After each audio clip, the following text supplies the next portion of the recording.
Hello and welcome to this week's episode. I am here with Leslie and Valerie, both real estate attorneys in Florida. So, welcome, Leslie. Welcome, Valerie. How are you guys?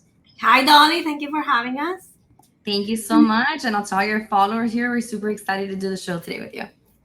Yes, I'm very excited too. So, today I want to talk to you guys, well, for you guys to give us some advices as far as real estate and canceling contract. Sometimes we get clients and either buyers or sellers that change their mind and they want to cancel the contract last minute. What are the consequences? What do you guys suggest on that? What's your recommendation? So the consequences are much different from buyer and seller. So we need to talk about it differently for each side because there's different remedies depending on if you're the buyer or the seller.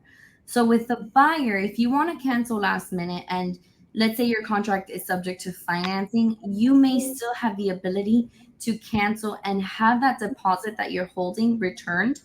Because if you're subject to financing and you don't get approved for your loan within that loan approval period, which is given by the contract, which is typically within a week or so of closing, if you're canceling within that period, you're good to go, right? You don't have to worry. You can cancel subject to the contract because you didn't approve for your loan and you can get your escrow back. Now, if you're, buyer and you're deciding I want to cancel the day before my closing and I've been approved and I'm good to go, but I just don't want the house anymore. And What that can happens sometimes, unfortunately. Right. So what can happen? So first and foremost, we have your escrow that's being held in a trust account by the title company. That's the money that you're putting up for risk, right? So given sometimes it's 5, sometimes it's 10, sometimes it's $30,000, depending on the transaction. That's money that if you decide to cancel last minute, the seller is going to make a claim on that deposit. And they're going to say, "Hey, buyer, I'm keeping that money because you're breaching this contract by not closing." And depending on the time that they're trying to cancel in the contract, it's very likely that they're going to lose the escrow deposit. It depends on the timing of the cancellation point, right? If it's within a period where there are, let's say, in the due diligence, right? You still have a cancellation option no matter what reason. Just because you woke up and you decided you wanted to cancel, that's your right and you can do it and you're not going to risk the deposit. Then there comes the financing period. You can only cancel within the financing period if and only if you're not approving. You're not getting approved by the terms that you put into the contract that you were trying to get qualified for to purchase that property. So at that point, you have a way out if you're definitely not getting qualified within the financing conditions that you were looking for, right? Now, let me ask, what happens if a buyer wants to get out and they are in the lending period and they just don't provide the documentations? Therefore, they're going to get declined because they're not providing what they need to provide in order for the loan to be approved. So, So what happens then?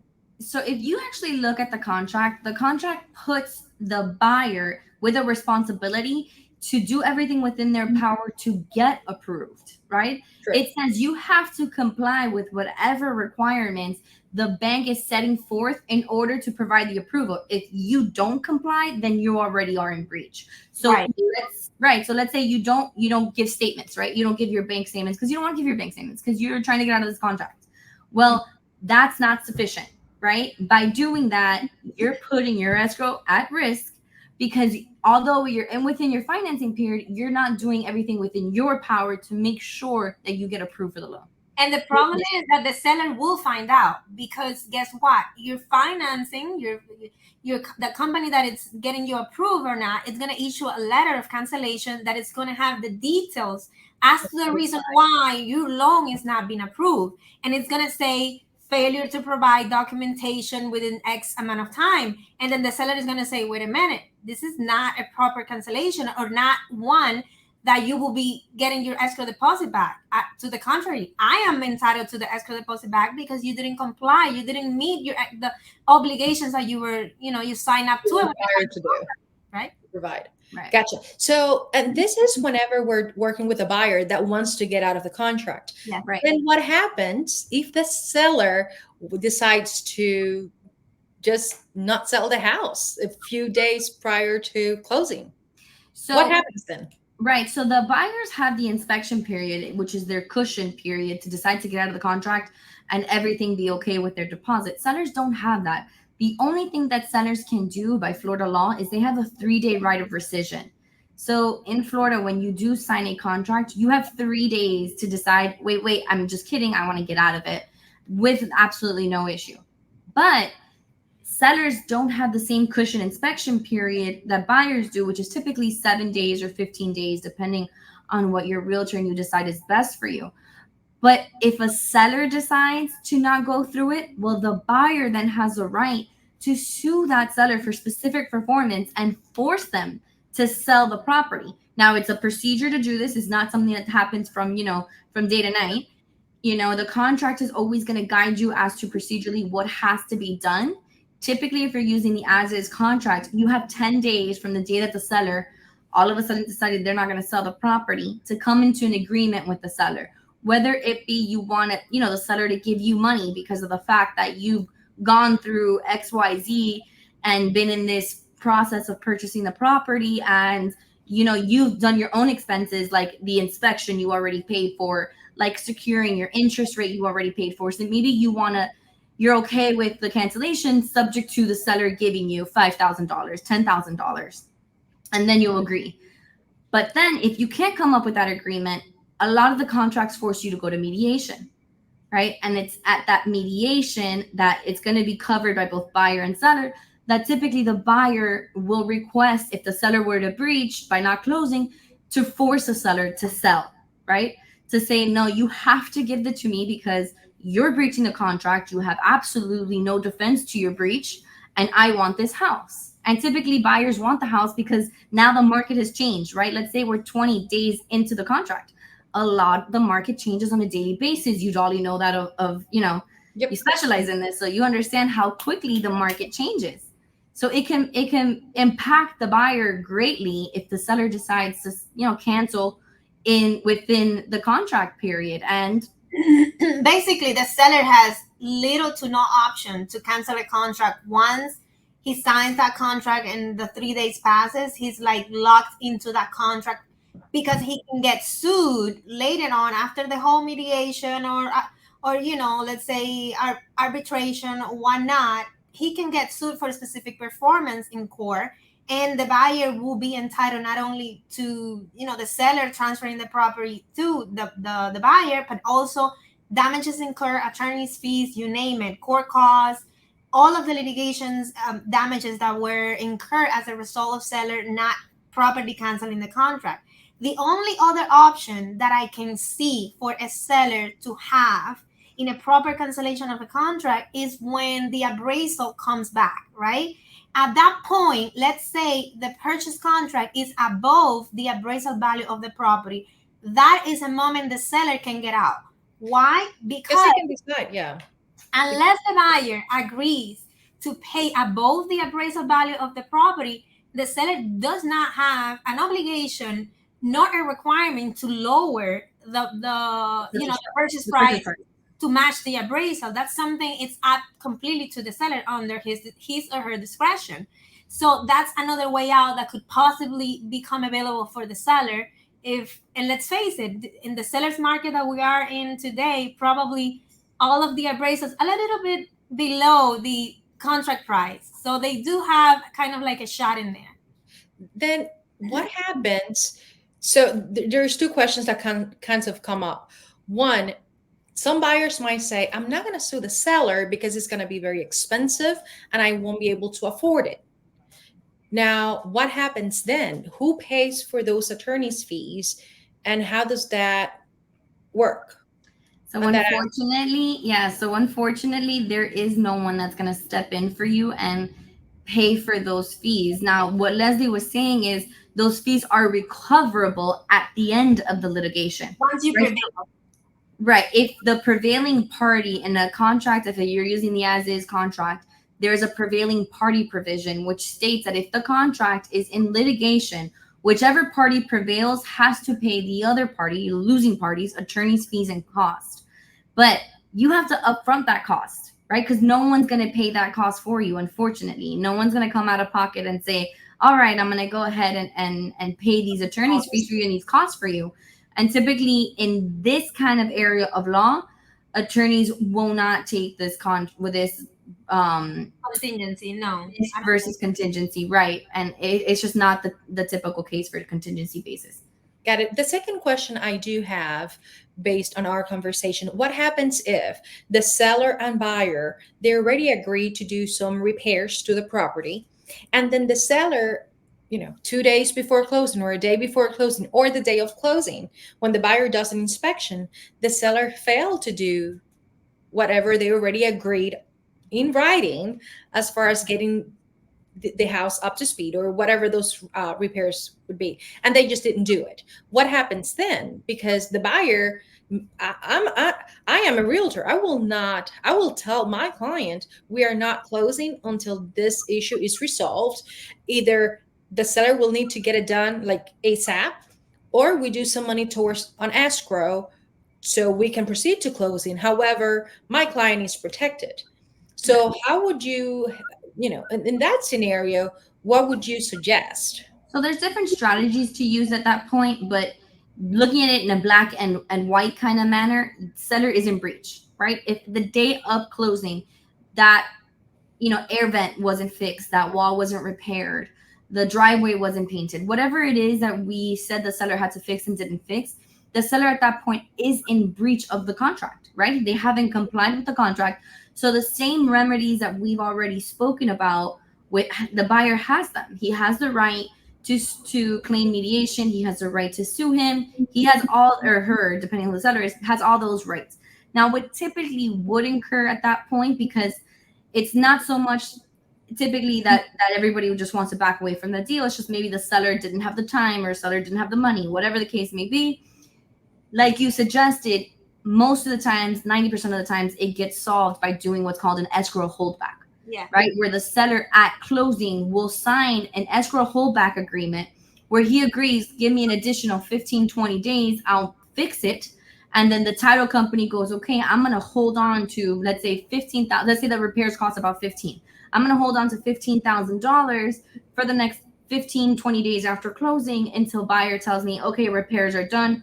We're good. You can go ahead and release that escrow back to seller. Or sometimes it happens where seller just doesn't do it, right? He doesn't do it within those 15 days.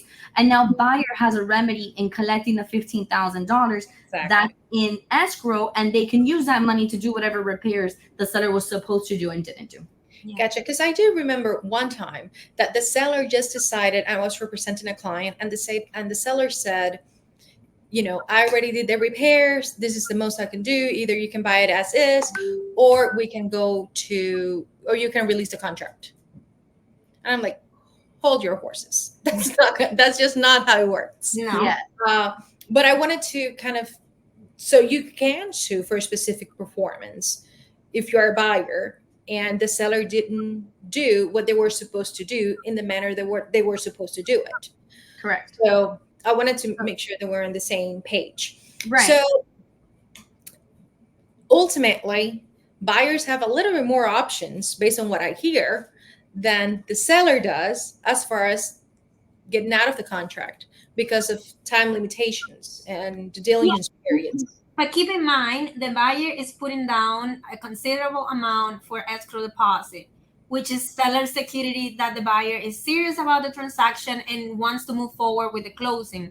So in turn, then the buyer has more options in considering whether or not this investment makes sense for the buyer. So it's kind of like equity in real estate, in property in general, in Florida law. It's always a balance of equities. We're not talking about a rule. We're not talking about statute. We're talking about equity. What's equitable for one party and what's equitable for the other party. And it may not be 50-50 from, anybody's standpoint, but it may be equitable because everybody gets, what they deserve. And that it's exactly what everybody tried to do in putting together the as-is contract, which is the one that it's most commonly used. Yeah. So, and also keep in mind, I just want to make it very clear, buyers do have a lot of option when it's subject to financing. Yes. When it's a cash deal, the buyer's only looking at that inspection period. That's it. That's it. unless there's another contingency, like an appraisal contingency that's added, or another contingency that's added to the contract. Years. There could be other contingencies agreed upon between the parties. So the buyer can sue the seller for specific performance. Now, can the seller sue the buyer if they decide, you know what, I'm not gonna purchase the house. Something happened, I'll give up my deposit, but I'll just walk away. Is that a possibility? No. No. If the buyer is willing to sign the release, giving the escrow deposit to the seller because of the late cancellation or whatever reason the breach in the contract, then that's it. That's the sole remedy for the seller. However, if the buyer is fighting back the release of the escrow deposit, the seller, after going through all of the steps that the contract requires, that may be mediation, arbitration, whatever, then he can go to court and say, you know what, I was damaged. On top of that, I'm entitled of the escrow deposit, and I want it. And he can sue and do that. Yeah, no court will ever force a buyer to purchase a property.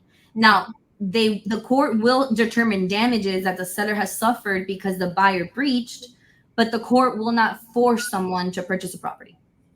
Gotcha. And then, something, and this have happened before, where the buyer gets out, they are arguing about the deposit because they're in the diligence period. Let's say they are doing the inspections. After the inspections, our client wanted to get out. And whenever they're getting out, they want their deposit back.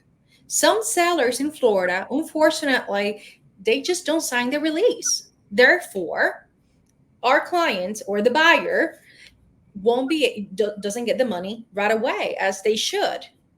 So what happens then? Because the seller they can just not sign the release. So if the seller doesn't sign the release or refuses to sign the release, you do have to follow the procedure stated in the contract, which is typically now you have to go to mediation. Once the seller starts to realize, and this is what happens 99% of the time, right? Once the seller starts to realize, I'm going to have to incur additional cost, and I'm having people chime in letting me know, hey, you don't know, like, you have such a great case. Not only are you going to have to pay the mediators because we're forced to go to mediation pursuant to the contract, or arbitration pursuant to the contract, you're going to have to pay half of that bill on top of, if you lose, you're going to have to, force the sale of the property, or you're going to have to force, the cancellation and return the deposit. So it takes some pushing sometimes to let sellers open their eyes a little bit and realize that.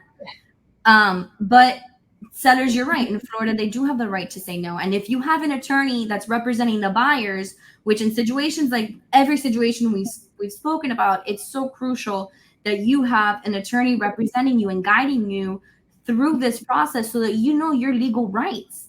And you don't want to put yourself in a position where you're taking a stance where, you're going to realize, oh my God, I'm taking a stance, but now I'm going to be $20, $30, $40, $50,000 in the hole because I thought I was right and I'm wrong. And it goes back, Dolly, to what we keep telling everybody that we know. It's important to have an attorney on either side of the real estate transaction to represent you on the closing. And even before that, even before the contract is signed, it's important that the seller has an attorney, as important as the buyer having an attorney, because all of this can be avoided. Attorneys between themselves, they communicate and they know the law, and they know that they have to force their client to sign the release because it's in the best interest of that client to just move on. It was a bad deal. You need to move on because it's going to cost you way more money. And not only that, it's frivolous for you to not sign at that point. So you're going to get sanctioned. And that's when a client starts to realizing, okay, I got to do what my lawyer tells me I got to do. Exactly. So a lot of people don't know that they are closing offices without real estate attorneys, and there are closing offices with real estate attorneys. The fees are pretty much the same. And I, as a real estate professional, I back Leslie and Valerie up on this 100%. You want to, regardless of who you choose as your realtor, make sure they do work with attorneys. And if they don't, feel free to pick up your own, to call your own attorney or a real estate attorney that does real estate transactions to guide you through this process and for them to perform your closing. Because at the end of the day, this can cost you quite a bit of money either if you're a seller or if you're a buyer. So having an attorney there will actually be able to help you from the get-go without paying anything, because you only pay at closing. Right. And the fees are, once again, either you go with a title closing office without an attorney, or the one that has an attorney. At the end of the day, it's the same thing. As far Yeah. as cost, it's the difference is very minimal, if any. So I will highly suggest you, regardless of where you're watching from, Yeah. you definitely want to have a good team in your back. Leslie, Valerie, thank you so much. I love having you guys on, and we'll probably continue to do this every single week to guide our followers. Thank you so much. I'll see you guys next time. Thanks. Bye.